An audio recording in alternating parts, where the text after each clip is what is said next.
마가복음 3장 20절부터 30절입니다. 한 절씩 교독합니다. 집에 들어가시니 무리가 다시 모임으로 식사할 겨를도 없는지라. 예수의 친구들이 듣고 그를 부끄러워하니 이는 누구라 미쳤다 하리라. 예루살렘에서 내려온 서기관들은 그가 바알세불이 씹혔다 하며 또 귀신의 왕을 힘입어 귀신을 쫓아낸다 하니 예수께서 그를 불러다가 그리로 말씀하시되 사탄이 어찌 사탄을 쫓아내시느냐. 또 만일 나라가 스스로 분쟁하면 그 나라가 설 수 없고 만일 집이 스스로 분쟁하면 그 집이 설 수 없고 만일 사탄이 자기를 거슬러 일어나 분쟁하면 설 수 없고 망하느니라. 사탄이 먼저 강한 자를 배워하지 않고는 그 강한 자의 집에 들어가 세간에 강탈하지 못하리니 결박한 후에야 그 집을 강탈하리라. 내가 진실로 너희에게 이르노니 사람의 모든 죄와 모든 모독하는 일은 사하심을 얻되 누구든지 성령을 모독하는 자는 영원히 사하심을 얻지 못하고 영원한 죄가 되느니라 하시니. 같이요. 이는 그들이 말하기를 더러운 귀신이 들렸다 함이로라. 아멘. 예수님과 서기관들 사이에 논쟁이 일어났습니다. 그 논쟁 속에서 오늘 주신 말씀의 제목처럼 누가 내 편인가 하는 말씀입니다. 세상에도 편이 있듯이 주님께서 말씀을 하셨죠. 누가 내 편인가 제목인데요. 이 논쟁은 예수님께서 12제자들을 부르셨죠. 지난 주간에 예수님 12제자를 부르시고 그 제자들을 통하여서 이제 하나님의 나라의 사역을 본격적으로 시행하려고 하는 바로 그 순간, 그 입구에 이제 다시 논쟁이 시작이 되었습니다. 하나님의 사역을 시작하려고 하는데 이런 논쟁이 일어나니까 이 논쟁의 문제를 먼저 잠재워야지만 제자들과 함께 하나님의 나라의 사역을 시작할 수가 있게 되었죠. 예수님의 많은 사역 중에 하나는 병 고치는 사역이었습니다. 그래서 예수님이 가시는 곳곳마다 병자들이 몰려들었고 또 실상 예수님께서 그 병자들을 고쳐주셨습니다. 병 고치는 일은 예수님께서 이 세상에 오셔서 하나님이 창조하신 모든 피조물들을 병으로 인하여서 당하는 그 고통 속에서 치유하러 오신 예수님, 치유하기 위해서 오신 예수님, 이것들을 상징적으로 보여주는 하나의 예표예요. 그래서 이사야 43장에도 말씀하시길 그가 찔림으로, 그가 상함으로 우리가 나음을 입었도다. 예수 그리스도의 십자가의 죽음의 사건은 피 흘려 죽어주심으로 우리가 구원받는 것도 우선이지만 예수 그리스도의 상함을 인해서 우리가 치유받는 것도 있어요. 예수님이 대신 우리의 모든 허물과 고통을 져주심으로 우리가 그리스도 안에서 치유되었다는 거예요. 이게 정말 중요해요. 이 말씀을 붙잡고 묵상하고 기도할 때 하나님의 치유의 역사가 있을 줄 믿습니다. 아멘. 우리 20절을 말씀을 한번 같이 읽겠습니다. 20절만요. 시작.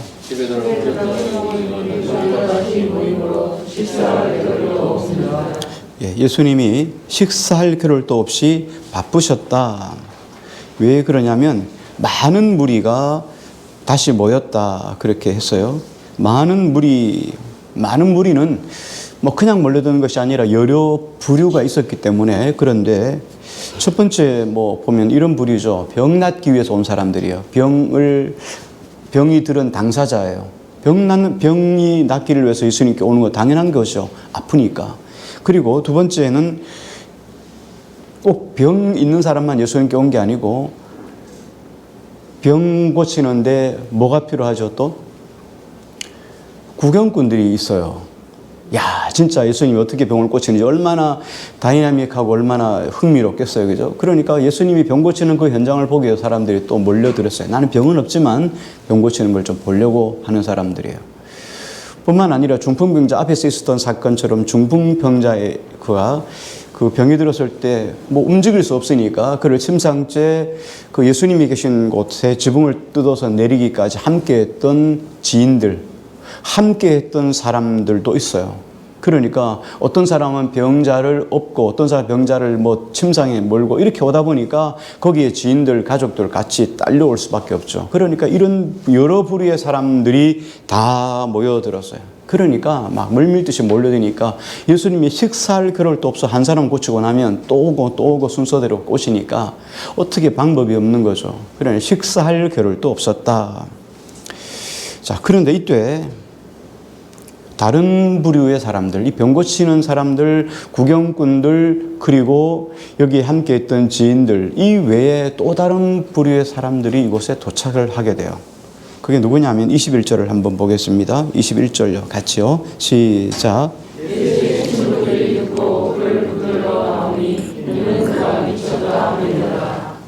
예수님의 가족들이 갑자기 뭐 전혀 관계없다가 예수님의 가족들이 갑자기 예수님께로 몰려왔어요. 그의 여기 보니까 예수의 친족들이 듣고 뭘 들었어요? 그가 미쳤다 하미러라.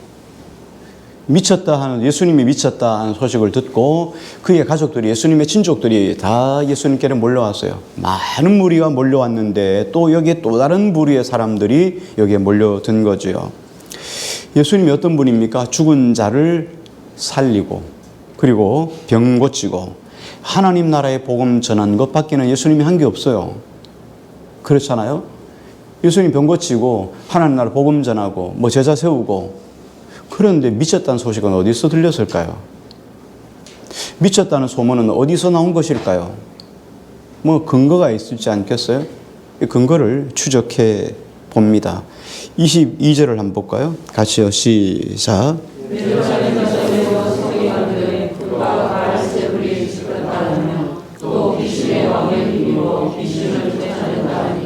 예, 여기 보니까 예루살렘에서 내려온 서기관들 이렇게 했어요. 한 분, 두 분이 아니고 뭐 여러 사람이에요.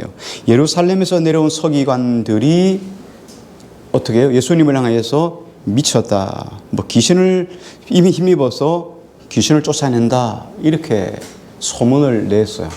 근데 그 소문이 일파만파로 모든 사람들에게 다 들어가서 예수님이 점점점 와전되어서 예수님이 미쳤다. 이렇게 된 거예요.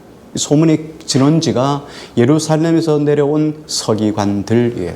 서기관들은 어떤 사람들이냐면 성경에 관해서 성경을 상당히 뭐 이렇게 필사하는 사람들이에요.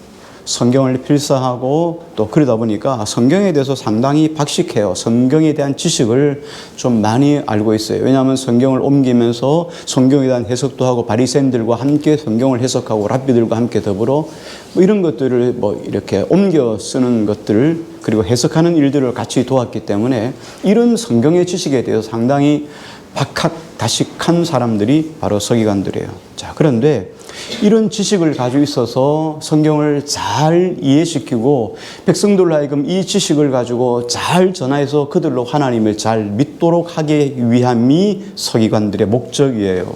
그런데 세상 모든 것들이 다 그렇잖아요. 우리도 그렇죠? 우리도 만물이 다 변하잖아요. 다 부패하잖아요. 시간이 지나면 처음 마음들이 점점점 식어지면서 사람들의 마음이 부패해지는 거예요. 이게 죄성을 가지고 있는 사람들의 속성이에요. 이거는 잘못됐다 하는 것이 아니라 우리가 본연이 그래요. 부패할 수밖에 없어요.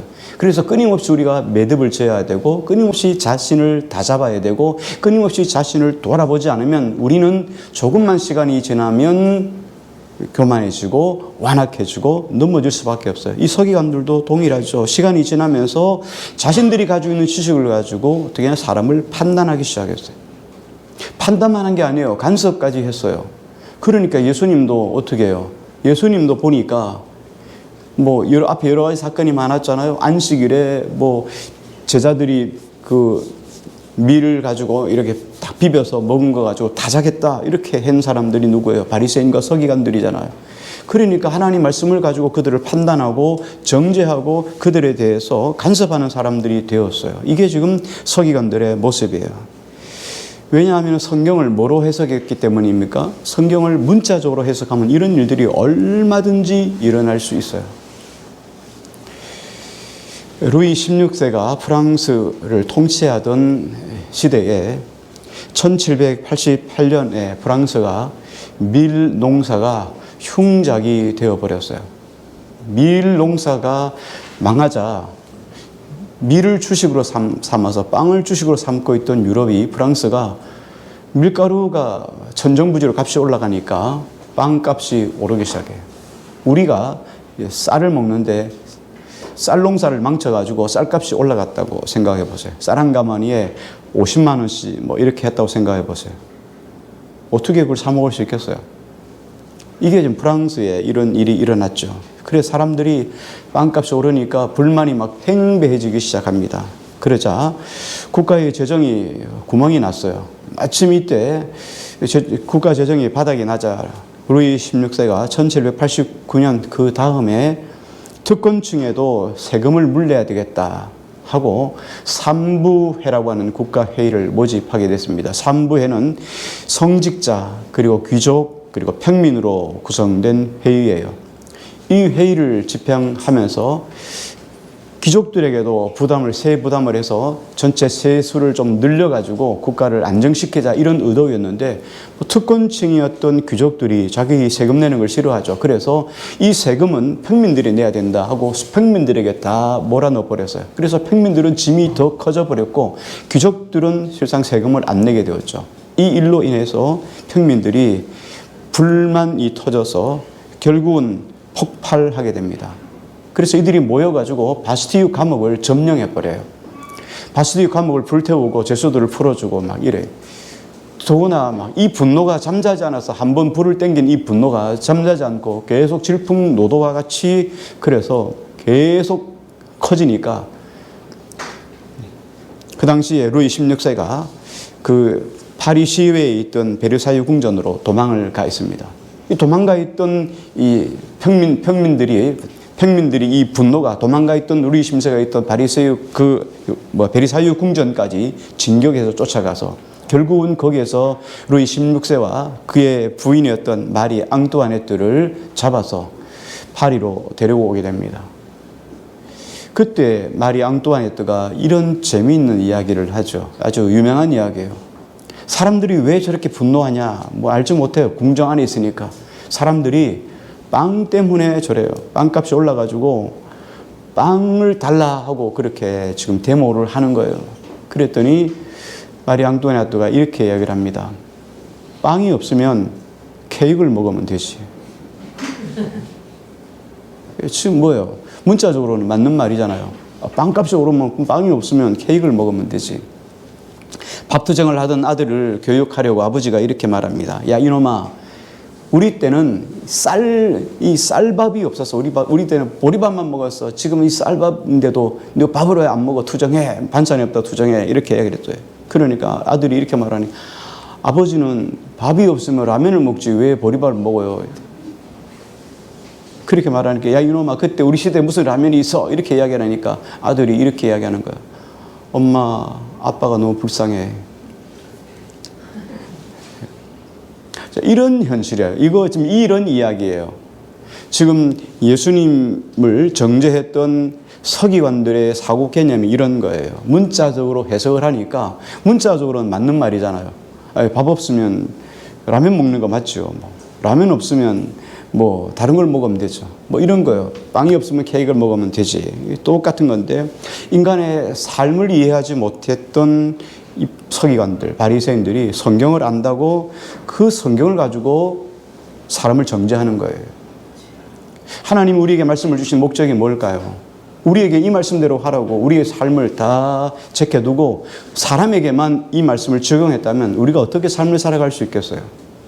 그렇다면 예수님이 이 땅에 오실 목적, 이유가 전혀 없어요. 예수님이 이 땅에 오셔서 고난받으시고 배신당하시고 이 땅 속에서 모든 병 고쳐 이런 것들을 다 아실 이유가 없어요. 그런데 자신들도 제대로 지키지 못하면 자신들도 그렇게 살아하지 못하는 것들을 가지고 말씀을 가지고 사람들에게 적용하니까 사람들이 얼마나 그 중한 짐 때문에 힘이 들고 어려웠겠어요. 그래서 예수님께서 여러분이 잘 아시는 것처럼 예수님이 유월절 날 헌주식을 하게 됩니다. 저 실로암 물가에 실로암 샘에 가서 물을 떠와서 그 물을 기르고 막 춤을 추면서 백성들이 예루살렘 성전으로 들어가요. 그리고 성전에 들어가면 성전에서 드렸던 그 번제 위에다가 그 마지막 물을 얹죠. 헌주식이라고 해요. 포도주를 붓기도 하고 신람 물가에서 물을 붓죠. 그리고는 물을 붓고 쫙 하면서 그 제사가 끝날 때 그때 백성들이 자유함을 느끼는 거예요. 그때 예수님이 요한복음에 보면 그런 말씀을 하시잖아요. 예수님이 그 사람들이 다 있는 그 광장에서 예수님이 벌떡 일어나가지고 이렇게 말씀해요. 누구든지 목마르거든 내게로 와서 마시라. 예수님이 그런 거예요. 수고하고 무거운 짐진 자들아 다 내게로 오라. 백성들이 그 바리새인과 서기관들이 하나님 말씀을 가지고 중압감을 주고 그들을 짓눌렀던 그것들, 삶은 관계없이 그들에게만 적용해서 판단하고 정죄했던 그 정죄의 그 짓눌림 속에서 해방되기를 원했던 거죠. 그런데 그들은 계속 짐을 지워줬던 거예요. 근데 그 짐 중에 하나가 예수님을 지금 뭐라고 말하고 있어요? 바알세불을 지폈다. 귀신의 왕의 힘을 힘입어서 귀신을 쫓아낸다. 미쳤다. 지금 이렇게 하는 거예요. 요한복음 8장에 보면 이런 내용이 있습니다. 예수님이 성전에서 이른 아침부터 사람들에게 말씀을 가르치고 있어요. 그런데 그때 바리새인과 서기관들이 음행하다가 간음하다가 현장에서 잡은 여인 하나를 끌고 옵니다. 그리고 예수님 앞에 털썩 던지는 거예요. 요한복음 8장 4절 5절인데 예수께 말하되 선생이여, 바리새인과 서기관들이 예수님께 이렇게 말하는 거예요. 선생이여, 이 여자가 간음하다가 현장에서 잡혔나이다. 모세는 율법에 이러한 여자를 돌로 치라 명하였거니와 선생은 어떻게 말하겠나이까. 서기관들의 입장에서 바라보면 간단해요. 율법에 의하면 율법은 뭡니까? 간음하다 걸리면 돌로 쳐 죽이라. 너무 간단한 거죠. 율법에 표면적으로 문자적으로 해석하면 간음하다 걸렸으니까 돌로 쳐 죽이면 간단하게 끝나는 문제예요. 그런데 예수님이 그 바리새인들의 서기관들의 소리를 듣고도 묵묵히 땅에다가 고챙이를 가지고 글씨를 쓰셔요. 무슨 글씨를 쓰셨는지는 잘 모르겠지만 어쨌든 이제 성경엔 잘 나와 있지 않으니까 그냥 상상을 해보는 거예요. 어떤 글씨를 쓰셨을까. 어쨌든 글씨를 쓰시다가 예수님이 이렇게 도리어 질문을 던집니다.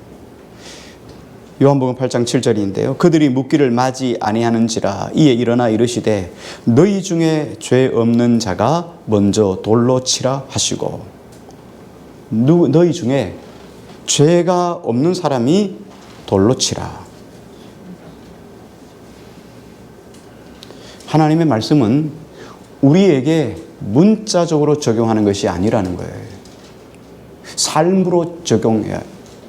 만약에 누군가를 판단한다면 그 판단의 기준은 나를 판단하는 동일한 기준이 되어야 돼요.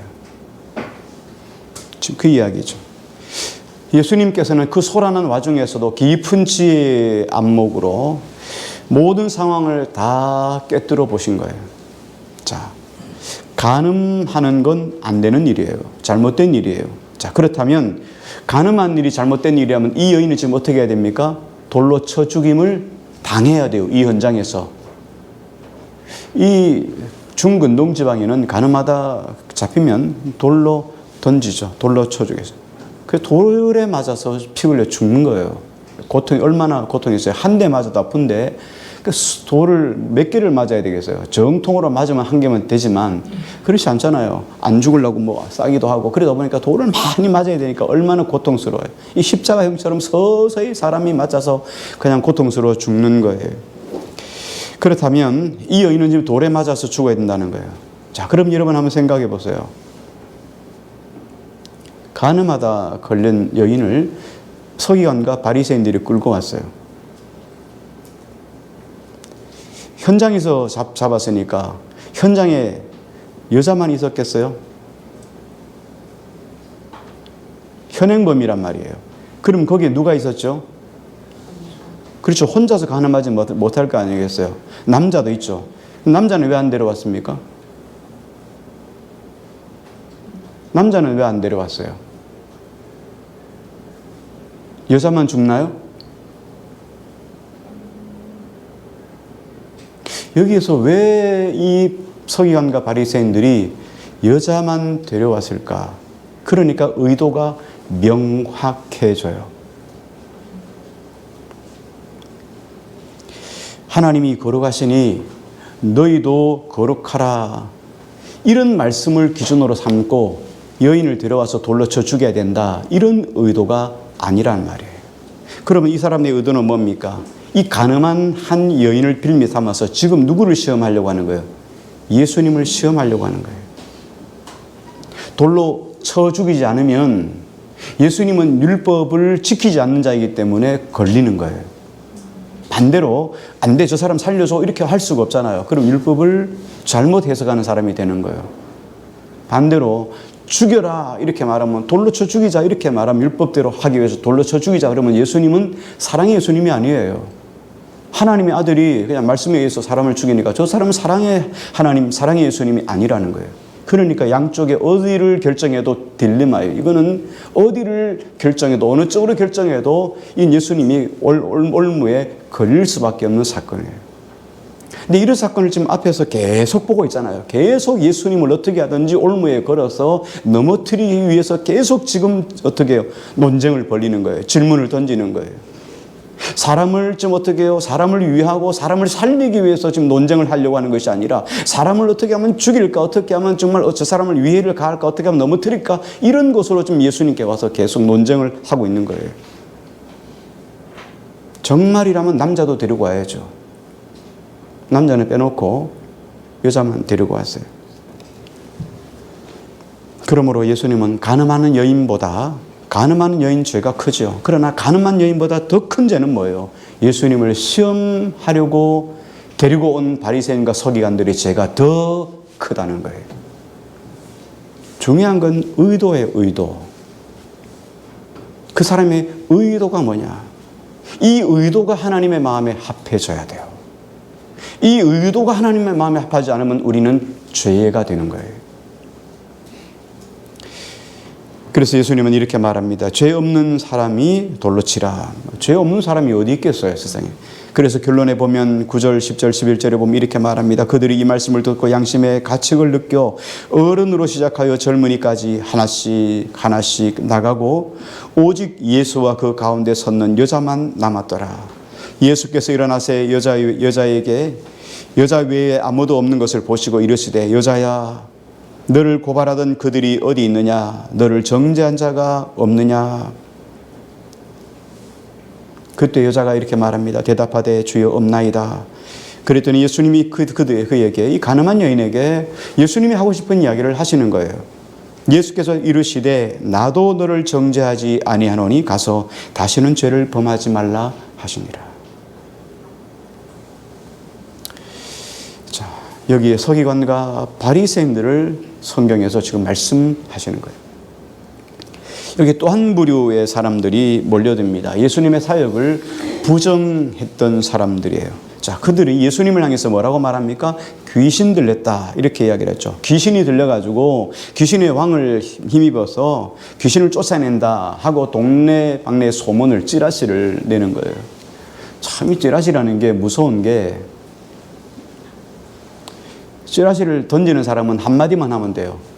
가더라 하는 한마디만 하면 되는데, 그걸 방어하기 위해서는 논문 수준의 책을 써야지만 방어가 되는 거예요. 그것도 그렇게 힘쓰고 애써 써도 안 믿으면 그만인 거예요. 그러니까 정말 소문을 낸다는 거는 정말 악한 거예요. 그 악한 거예요. 안 지워지는 거예요. 지울 수가 없는 거예요. 요즘 같은 거 더 지울 수가 없는 거예요. 여기에 지금 예수님을 정죄하는 것도 마찬가지예요. 22절을 한번 같이 볼게요. 22절요. 시작.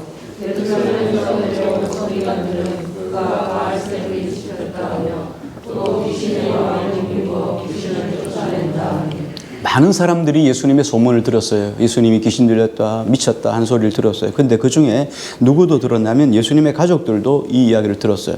예수님의 가족들도 예수님 미쳤구나 하고 지금 내려온 거예요. 여기 바알세불을 지폈다 그렇게 말을 했는데요. 바알세불이라는 말을 헬라어에 보면 바알제불 이렇게 이야기를 합니다. 원어는 바알제불 이렇게 말하는데 바알제불이라는 말은 고귀한 바알이라는 뜻이에요. 고귀한 바알이다. 유대인들은 귀신의 왕을 뭐라 불렀냐면 바알제불이라 불렀어요. 이 귀신의 총감독, 총왕이 바알제불이에요. 그러니까 이게 누구예요? 사단을 바알제불 이렇게 불렀어요. 귀신의 왕, 마귀, 사탄 이걸 전부 다 바알제불이라고 불렀어요. 예루살렘에서 내려온 유대인들과 서기관들이 예수님을 향해서 귀신의 왕이라고 결론을 내린 거예요. 서기관들의 눈에는 어떻게 보였냐면 예수님이 귀신의 왕이기 때문에 귀신을 내어 쫓을 수 있다라고 생각한 거예요. 자, 거기에 대해서 예수님이 뭐라고 대답하셨냐면 23절부터 27절까지 우리 한 절씩 한번 읽을게요. 23절 예수께서 그들을 불러다가 비유로 말씀하시되 사탄이 어찌 사탄을 쫓아낼 수 있느냐.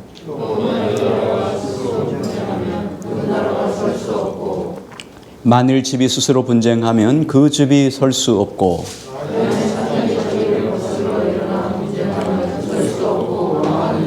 같이요. 사람이 먼저 강한 자를 결박하지 않고는 그 강한 자의 집에 들어가 세간을 강탈하지 못하리니 결박한 후에야 그 집을 강탈하리라. 예수님의 말씀은 아주 지극히 간단하고 단순했어요. 한마디로 말하면 이 이야기예요. 야, 같은 편끼리 싸우는 거 봤느냐? 같은 편끼리 싸우는 거 봤느냐 하는 거예요. 여러분 왜 싸웁니까? 적이니까 싸우는 거예요. 적이니까 싸우죠. 그렇죠? 그런데 마찬가지예요. 같은 편끼리 쫓아내려고 싸울 이유가 뭐 있겠어요? 귀신의 왕이 귀신을 쫓아내면 같은 편끼리 싸우는 거잖아요. 말이 안 되는 거죠. 그러니까 예수님이 이렇게 말합니다. 야, 같은 편끼리 싸우는 거 봤느냐? 이걸 지금 23절부터 27절까지 계속 반복해서 설명을 하는 거예요. 예수님이 귀신을 쫓아낸 것은 예수님이 귀신 편이기 때문에 귀신을 쫓아낸 것이 아니라는 거예요. 그래서 예수님의 반론은 여기에 그치지 않고 계속 이어집니다. 28절, 29절 한번 볼게요. 같이요. 시작.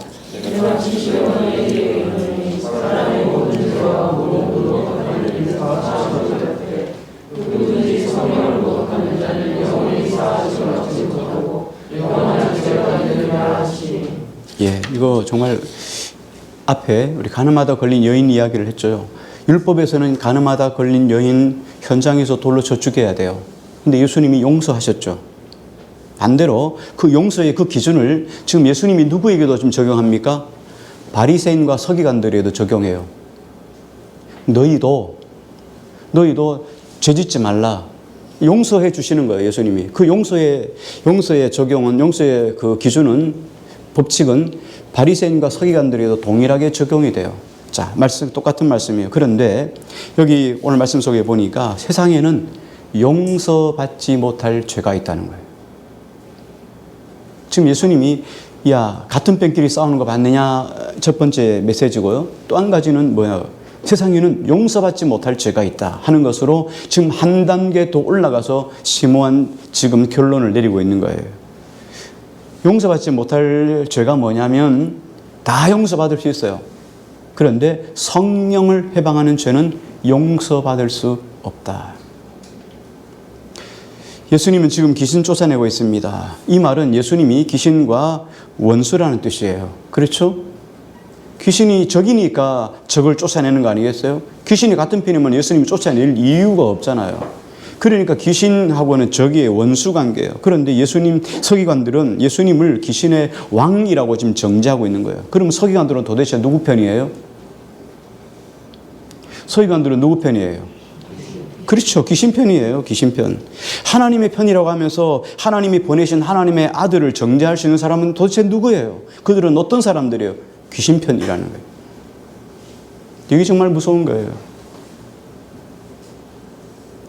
귀신을 하나님의 아들이 귀신을 쫓아내는데 예수님이 귀신이라고 이야기하면은 그럼 너는 뭔 편이냐? 너는 귀신 편이라는 거예요. 지금 이 이야기를 하고 있는 거예요. 그러므로 예수님을 귀신 편, 마귀 편이라고 한다면 그 죄는 절대로 용서받지 못할 죄를 범하게 된다는 말이에요.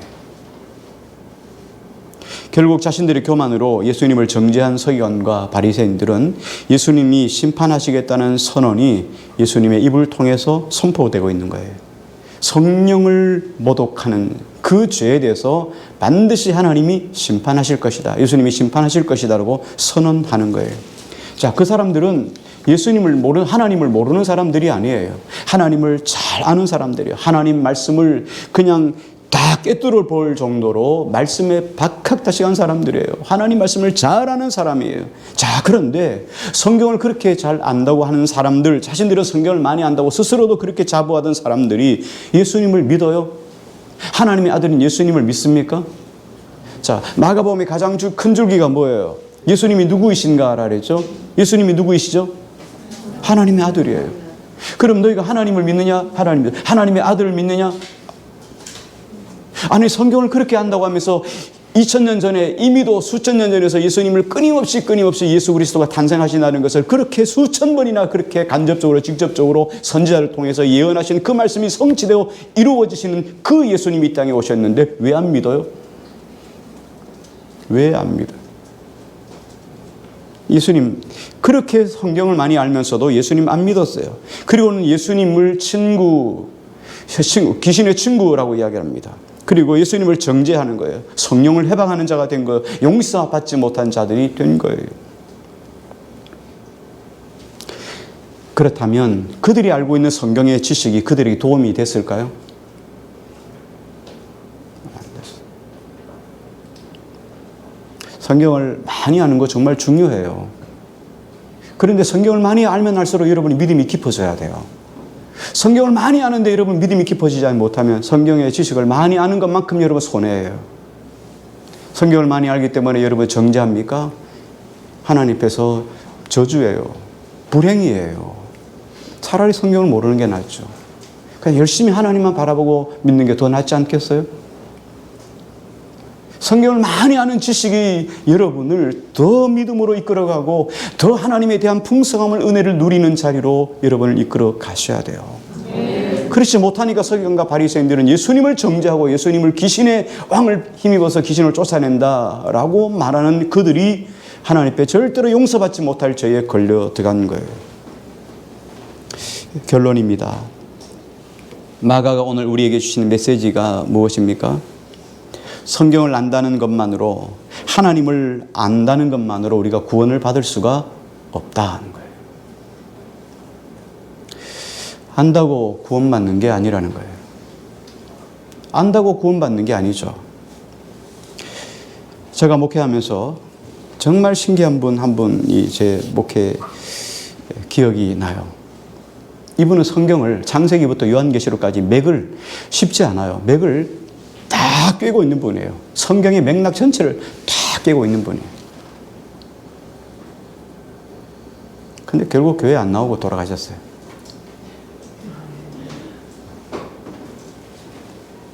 안다고 믿느냐? 아니에요. 우리가 몰라서 주님 뜻대로 못 삽니까? 몰라서 우리가 주님 뜻대로 행하지 않나요? 성경을 안다면 성경을 아는 지식 위에 더 중요한 거는 성령의 임재하심이 있어야 돼요. 지식을 안다고 행해지는 건 아니에요. 성령이 감동을 주셔야 그 말씀을 행할 수 있는 능력이 우리에게 임하는 거예요. 여러분 용서, 사랑 몰라서 뭘 합니까? 하나님은 사랑이시라 여러분 몰라서 사랑 안 합니까? 사랑이 안 되어지는 걸 어떻게 할 수 있겠어요? 사랑 누가 말했나? 하나님이 말씀하셨어요. 그런데 안 되는 걸 어떻게 해요? 누가 하셔야 돼요? 하나님 우리에게 은혜를 주셔야 돼요. 사랑 되어져야지 사랑하려고 하는 거 안 돼요. 어떤 분들은 섭섭한 거 이야기하면 수십 년 전에 섭섭한 것도 이야기를 하신 분이 계셔요. 아이고. 네. 그러니까 그걸 어떻게 할 수 있겠어요? 근데 성령이 우리 속에 임하면 성경의 지식 위에 성령이 임하면 하게 되는 거예요. 그래서 가장 중요한 건 지식이 일단은 필요하겠죠. 그런데 지식 위에 성령이 임재하셔야 돼요. 그리고 성령이 임재하신 그 임재하심을 통하여서 내가 예수님을 나의 구세의 주로 구원의 주로 하나님의 아들로 내가 믿고 고백하며 살아가면 여기로부터 구원의 여정이 시작되는 거예요. 그 다음에 구원받고 난 다음에 구원의 여정이 뭐겠어요? 성장하는 거예요. 성숙해지는 거예요. 그리고 하나님 앞에서 어떻게 해요? 그리스도의 형상을 점점 닮아가는 사람이 돼가는 거예요. 그래서 신앙의 연조가 필요하기도 하죠. 그래서 1년, 2년, 3년, 5년, 10년 가면서 우리가 그리스도의 형상을 닮아가는 거예요. 우리가 예수를 안 믿어도 나이가 많이 들면은 성숙해져서 아름다운 얼굴이 그 본인의 얼굴 속에서 드러나야 되지 않겠습니까? 그렇죠? 이 세상의 어른들 속에서 그런 모습, 참 모든 것들을 다 세파를 이겨나가고 살아온 그 삶의 후덕한 모습이 그 속에서 배어나와야 되지 않겠습니까? 그런데 우리가 나이가 드시면서 신앙생활이 오래 연조가 되면서 내 안에 내 얼굴 속에서 그리스도의 형상이 나타나야 되지 않겠습니까? 우리 삶에서 그리스도의 모습이 드러나야 되지 않겠습니까? 저 사람은 삶의 흔적만 봐도 그림자만 봐도 예수님을 닮은 것처럼 보여야 되지 않겠습니까? 이게 그리스도를 믿는 거예요. 근데 이 지식 가지고 예리한 칼날을 갈아서 사람들을 판단하고 정죄한다면 너희가 과연 그리스도의 제자인가 하고 마가가 질문 던지는 거예요. 마가복음의 핵심 하나님의 아들이라는 것과 또 한 가지 줄이 뭐라 그랬습니까? 제자도라고 이야기를 했죠. 제자의 삶이라는 게 뭐냐는 거예요. 너희가 말씀을 가지고 그 말씀이 너희를 성숙하게 하느냐, 제자의 삶을 살게 하느냐, 이거예요. 마가복음이 우리에게 던지는 끊임없는 질문이 이거예요. 제자의 삶을 살아가지 않는다면 우리는 지금 무엇으로 말씀을 붙잡고 살아가느냐, 말씀을 왜 붙잡고 살아가느냐. 아무쪼록 하나님 앞에 지식을 더해가면 더해갈수록 신앙의 연조가 더 쌓이면 쌓일수록 그리스도의 제자처럼 그리스도를 위해서, 예수 그리스도 나의 구세주를 위해서 생명을 바쳐 순교하는 자리까지 가는 제자들처럼 이 믿음의 선한 걸음을 걸어가는 우리 모두가 되기를 주의 이름으로 축원합니다.